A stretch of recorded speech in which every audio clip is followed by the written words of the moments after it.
Olá, sejam todos bem-vindos à nossa pós-graduação prática em leilões. Para quem não me conhece, eu sou Ivan Delfino e na aula de hoje nós vamos conversar bastante sobre leilões. Falaremos sobre os leilões judiciais, sobre os leilões extrajudiciais, sobre processo e realização de leilões. Vamos conversar bastante sobre as estratégias e táticas em leilões, ética, integridade em leilões e o cumprimento de regulações. Vamos falar o que é um leilão, como funciona o leilão, quais os riscos, quais as vantagens de adquirir um bem no leilão, entre outros. Então fica aí comigo, vamos lá? Primeiramente, nós vamos conceituar primeiro o leilão, né? O que é o leilão? Leilão é uma modalidade de compra de bens, tanto bens móveis como bens imóveis, como casas, apartamentos, carros, joias, peças de artes, entre outros. Os interessados em comprar apresentam lances a partir de um mínimo já estipulado. E os leilões podem ser divididos em duas etapas, tá? Na primeira etapa dos leilões, os lances inferiores ao valor de avaliação do bem não são aceitos. Mas já na segunda etapa, se não houver nenhum lance, claro, na primeira fase do leilão, ocorre a segunda etapa, na qual o valor mínimo de lance é menor que o valor de avaliação do bem. E por fim, melhor oferta arremata o bem. Olha que simples, né? Parece simples, não é mesmo, pessoal? Mas quem realmente ganha dinheiro no mercado de leilões é quem tem a informação, é quem tem o conhecimento, é quem conhece profundamente as regras do jogo. Por isso, parabéns para vocês que estão aqui hoje e escolheram essa pós-graduação prática da ESO. Tenho certeza que vai mudar a vida de vocês, como mudou a minha, tá? Eu já fui aluno da ESO, né?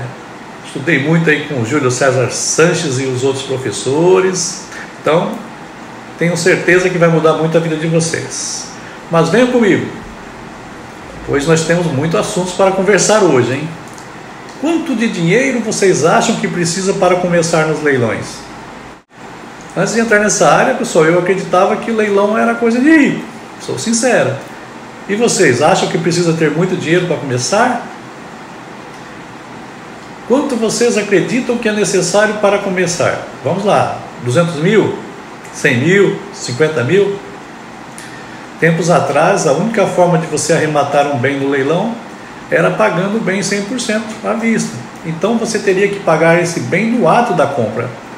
E você teria 24 horas para fazer o pagamento. Por isso que tem essas perguntas, por isso que surgem essas dúvidas. E se tratando de imóveis que são bens com um valor bem alto, né, e tendo isso como base, as pessoas realmente imaginam que é necessário muito dinheiro para entrar nesse mercado e que só os ricos ganham dinheiro nesse mercado. Mas não é bem assim, tá, pessoal? Como eu falei anteriormente, quem ganha dinheiro no mercado de leilões é quem? Vamos ver se alguém lembra? É quem tem a informação, é quem tem o conhecimento. Então vamos lá, vamos contextualizar um pouco. Mais adiante nós vamos aprofundar em cada tema. Existem dois tipos de leilões, o judicial e o extrajudicial. É importante saber as diferenças, para que vocês entrem nesse mercado de forma consciente e sabendo que vocês vão enfrentar, e também fazer um planejamento, para que vocês possam fazer as suas aquisições com muito mais lucro. Então, eu vou começar falando aqui dos leilões judiciais. Quando uma pessoa perde uma ação, é aberta a possibilidade de uma negociação, de fazer o pagamento.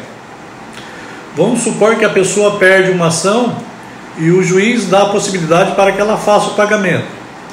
Caso ela não faça o pagamento, os bens dessa pessoa poderão ser leiloados. E qual tipo de bem é o mais procurado? O que vocês acham? Acertaram, isso mesmo. Vocês acertaram. O mais procurado nesse tipo de execução são os imóveis. Por que os imóveis? Porque os imóveis são bens tangíveis, têm liquidez, né? As pessoas compram os imóveis as pessoas desejam os imóveis. Portanto, os imóveis são muito utilizados como garantias. Os imóveis são os primeiros bens que são procurados para que sejam executados no caso de cumprimento de sentença. Então, pessoal, quando o advogado quer que a outra parte pague o que deve, eles vão primeiramente nos imóveis. E o juiz manda que o imóvel seja leiloado nos leilões judiciais. E durante o leilão, você terá a possibilidade de fazer um lance, com pagamento à vista ou parcelado. Mas, Ivan, como isso acontece? Vamos lá. Existem regras por editais e cada tipo de leilão tem uma regra. Mas, no geral, você se interessou pelo bem, terá um prazo para oferecer uma proposta parcelada. Daí, então, você manda uma proposta para lá, para o leiloeiro. O leiloeiro é informado que você quer comprar esse bem parcelado. Mas, professor Ivan, como é o parcelamento do leilão judicial? No leilão judicial, você tem que dar 25% de entrada e o restante você pode parcelar em até 30 meses. Na verdade, é um parcelamento curto, não é mesmo? Por exemplo, vamos lá, um imóvel de 100 mil reais. Você daria 25 mil reais de entrada e o restante, os 75 mil reais, parcelados. Ou seja, 30 parcelas de 2.500 reais corrigidas, tá? E a outra forma é a tradicional, pagamento à vista. Mas temos uma observação importante. Geralmente, os lances à vista, eles têm a preferência sobre os lances financiados, tá bom?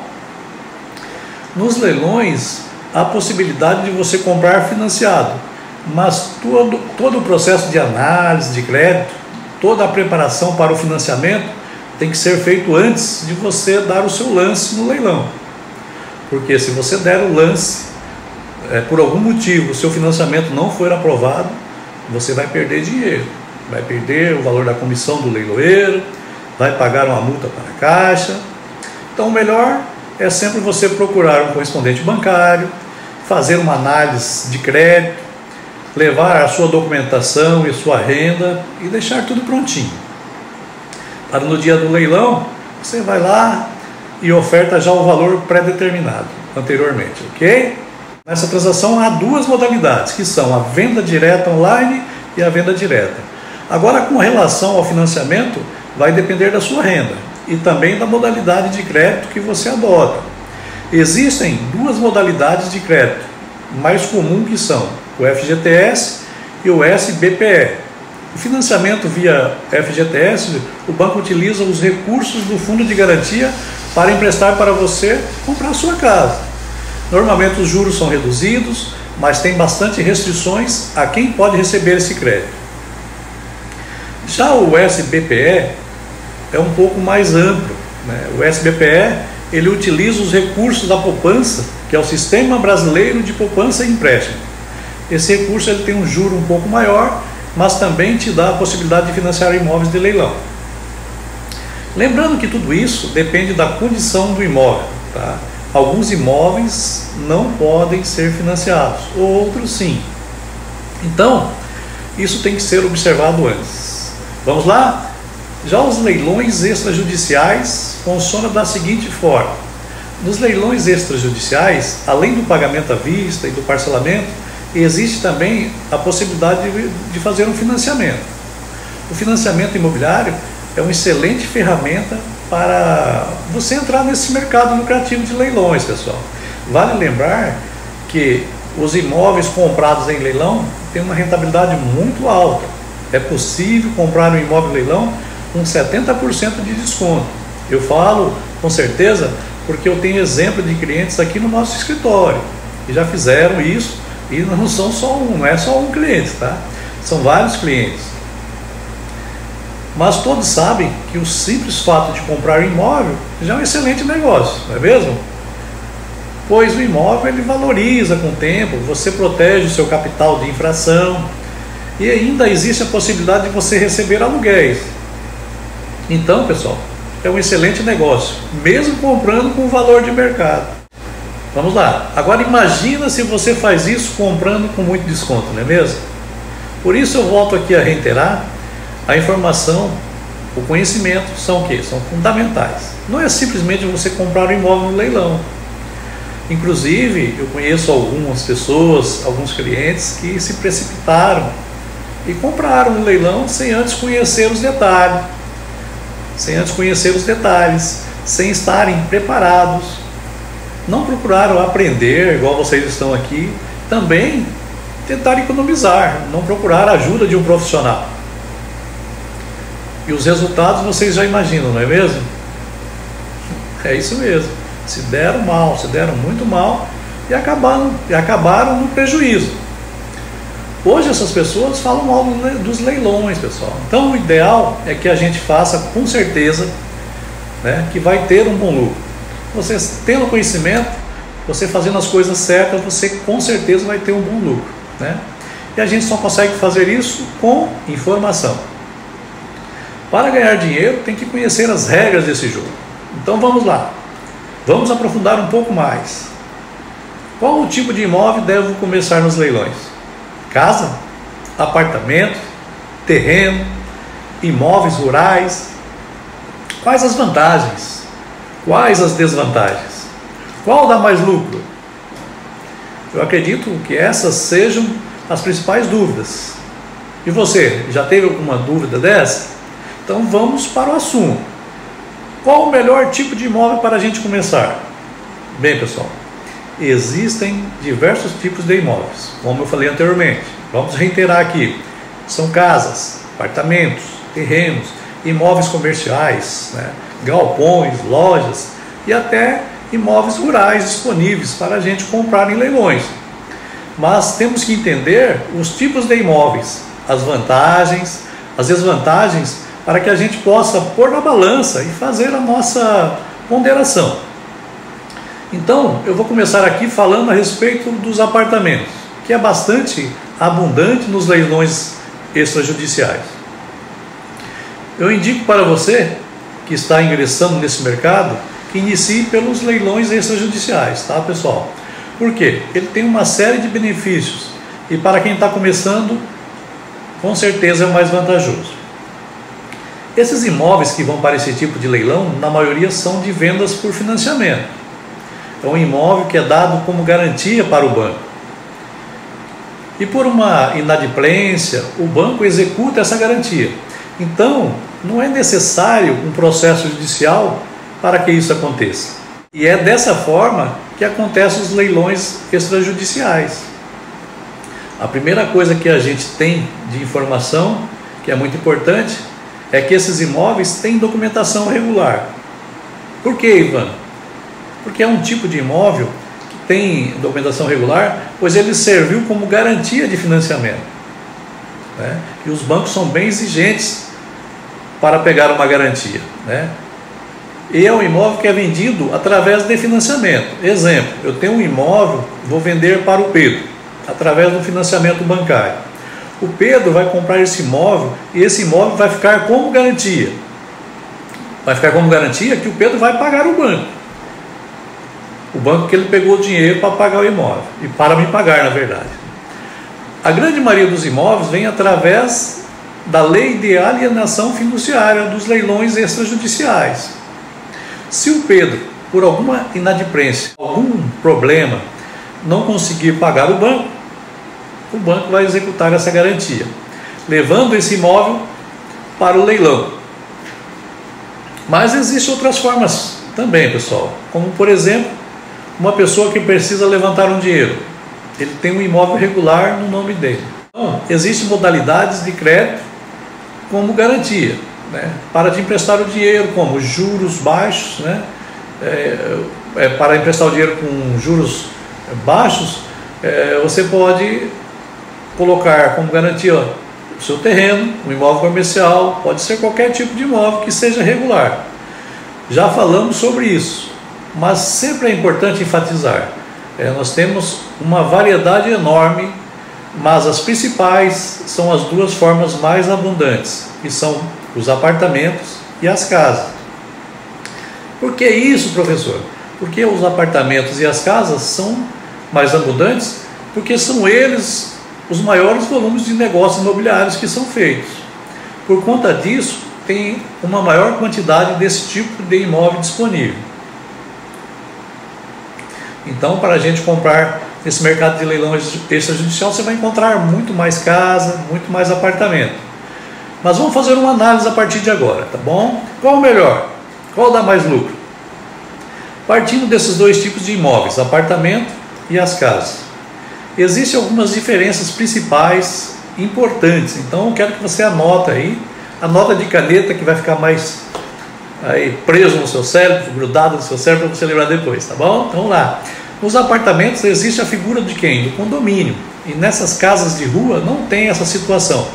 Então é uma vantagem para a casa. Se a gente comparar esses dois cenários, o condomínio, dependendo do tipo do apartamento, do nível do apartamento, o valor do condomínio mensal onera um pouco a sua transação.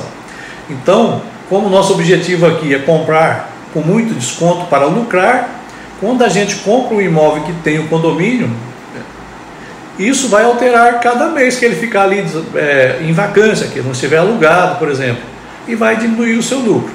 Então, tem essa vantagem para a casa. Por outro lado, a casa geralmente tem um terreno maior, né? Ela tem, por exemplo, uma área externa. E quando você compra a casa que ela tem área interna, tem área externa para fazer manutenção. O apartamento, você não se preocupa com isso, né? Quem cuida dessas áreas externas é o próprio condomínio. Você se preocupa apenas com a parte interna do seu apartamento, por exemplo. No caso de uma pintura, o apartamento você só precisa pintar por dentro. A casa, a pintura será interna e externa. E ainda tem o quintal. O apartamento tem essa vantagem. Então ele vai te dar menos custos do que você, por exemplo, tiver que pintar uma casa por dentro, por fora e ainda cuidar do quintal, fazer a manutenção do quintal, ok? Então, nesse ponto, a casa tem uma desvantagem com relação ao apartamento. Tendo isso em vista, a melhor opção dentre essas duas é aquela que o mercado que você está atuando agora no momento aceita. É aquela que o mercado que você está atuando deseja nesse momento, tá? Eu mesmo que tenho essa experiência nesse mercado, que estou trabalhando com isso há um bom tempo, não posso aqui chegar a afirmar com certeza, olha, apartamento é melhor para você, vai lá e compra um apartamento. Não, Pedro, ó, melhor para você é uma casa. Por quê? Porque isso é muito regional, pessoal, e dependendo de cada lugar, né, depende de cada lugar, depende das preferências, então isso é regional. Mas vamos lá, vamos conversar um pouquinho a respeito de terrenos e de imóveis comerciais também, que são dois tipos de imóveis que têm menos quantidade, né, menos quantidade que os apartamentos e as casas, conforme falamos aí anteriormente. Mas também tem descontos, né? E são negócios excelentes. O terreno tem uma característica muito boa que eu gosto bastante, que é a situação de ser uma reserva de valor. Quando você compra uma casa, você vai precisar que a pessoa que vai comprar a sua casa goste exatamente da casa do jeito que está ali, do jeito que ela está sendo apresentada. Já o terreno é uma tela em branco. O terreno ele pode comportar o imóvel residencial, ele pode ser um sobrado, pode ser uma sala comercial, pode ser 2 sobrados geminados, né? O terreno pode ser diversas coisas. Então ele é uma tela em branco e tem mais possibilidades, né? É algo que eu gosto bastante e a valorização é excelente. A manutenção dos terrenos também tende a ser mais baratas do que de uma casa. Mas, como tudo, também tem seu ponto negativo, né? Qual o ponto negativo do terreno? Você não tem como ter renda. Na maioria dos casos, você não consegue alugar o terreno, né? Como você alugaria uma casa, um apartamento ou um imóvel comercial. Então, tem esse ponto negativo. Então, vamos conversar agora um pouco sobre os imóveis comerciais, né? Os imóveis comerciais vão depender muito da localização que eles estão. A localização é muito determinante, né? Por quê? Um comércio de rua, por exemplo, vamos lá, a rua precisa de movimento na frente, é preciso ter um fluxo de pessoas passando na frente. Então, se o imóvel comercial está numa área deslocada, o valor dele tende a ser menor. Então vocês têm que precificar, né? Precificar isso, verificar bem a localização desse imóvel. A vantagem é geralmente o aluguel de um imóvel comercial. Ele tem um percentual maior do que o imóvel residencial, por exemplo. O imóvel comercial tem um retorno sobre investimento melhor, tá? E você consegue fazer aluguéis a longo prazo. Geralmente o cara que monta um comércio, uma indústria, ele não quer para 1 ano, 2 anos, né? Ele quer para um longo prazo. Uma das desvantagens dos imóveis comerciais é que o financiamento é limitado, ao contrário do financiamento habitacional, que tem subsídios e os juros são menores. Pessoal, não descarte imóveis comerciais, né? Tem diversos tipos de imóveis e negócios. É um pouco mais restrito? É. Isso porque os bancos acabam não financiando muito esse tipo de negócio. Mas são excelentes negócios também. Ok? Vem comigo, acorda aí, pessoal. Estamos quase terminando. Vamos conversar agora sobre os imóveis rurais. Os imóveis rurais, ele tem uma grande possibilidade de lucro. Tem muitos imóveis rurais que são objeto de garantia de financiamento. As pessoas deixam lá o seu sítio, sua chácara, fazendas como garantia, né? Na Caixa Econômica, pessoal, são poucos, tá? Para falar a verdade para vocês. Vocês vão encontrar mais esses imóveis aonde? Lá no Banco do Brasil. Você também vai encontrar bastante esses imóveis em cooperativas de crédito e outras instituições financeiras. São excelentes negócios também. Mas acontece que no leilão de imóvel rural, você tem que entender um pouco do mercado. Um pouco não, bastante. Por isso que a informação é importante. Você tem que entender um pouco se isso vai valer a pena ou não, né? Você deverá conhecer as características da terra, por exemplo, do preço da região. Então varia muito de uma região para outra. Você tem que conhecer o que é um alqueire, o que é um alqueire paulista, o que é um alqueire mineiro, o que é um hectare, né? Essas metragens é importante você saber. Então você vai ter que entender esse jogo para entrar nesse mercado. É necessário ter bastante bala na agulha também. Por quê? Porque os imóveis rurais, eles costumam ter valores muito elevados. Na verdade, alguns milhões, né? Dependendo do tamanho da área. E geralmente não existe a figura do financiamento, conforme nós conversamos anteriormente. Então isso tem que ser pago no cash, pago à vista, tá? Então os imóveis rurais, eles são uma boa para você ficar de olho, e é importante que você goste um pouco, né? Entenda um pouco de terra. Outros exemplos aí que eu posso falar para vocês: a topografia, né? A topografia da terra, é declive, é aclive, né? A região que ela está, o tipo de solo, o que planta nessa região então? Varia muito, né? É importante que você conheça um pouquinho, tá? Se você aventurar nessa área de leilão de imóveis rurais, então se aprofunde em tudo isso aí que nós falamos. Beleza, professor, você falou tudo, explicou detalhes, mas ainda não falou por onde eu começo, qual o melhor, né? Qual o melhor imóvel para eu começar? Bem, pessoal, o melhor imóvel para você começar no leilão é aquele que tem um desconto com relação ao valor de venda, um desconto grande. Esse imóvel que a gente procura nos leilões de imóveis, tá? Um imóvel que tem um desconto bom com relação ao valor de mercado. E um ponto importante: não confie cegamente no que está escrito no edital de vendas. Cuidado, tá? Aquele valor de avaliação pode não ser o real, pode estar desatualizado. Então, faça a sua pesquisa. Confie se o valor da avaliação do edital é o valor que os imóveis estão sendo comercializados naquela região. Tá? Então, se os imóveis na região estão sendo negociados a R$200 mil e você comprar um imóvel desse por 100, perfeito, é 50% de desconto. Esse é o melhor tipo de imóvel para você comprar, independentemente se é um terreno, independente se é um apartamento, independente se é uma casa, independente se é um imóvel comercial. Ok? O que você tem que levar em consideração para fazer uma boa primeira compra é o desconto com relação ao valor de venda. E na próxima aula nós vamos aprofundar em todas essas regras e esclarecer várias dúvidas sobre os leilões. Te aguardo lá, abraço fraterno!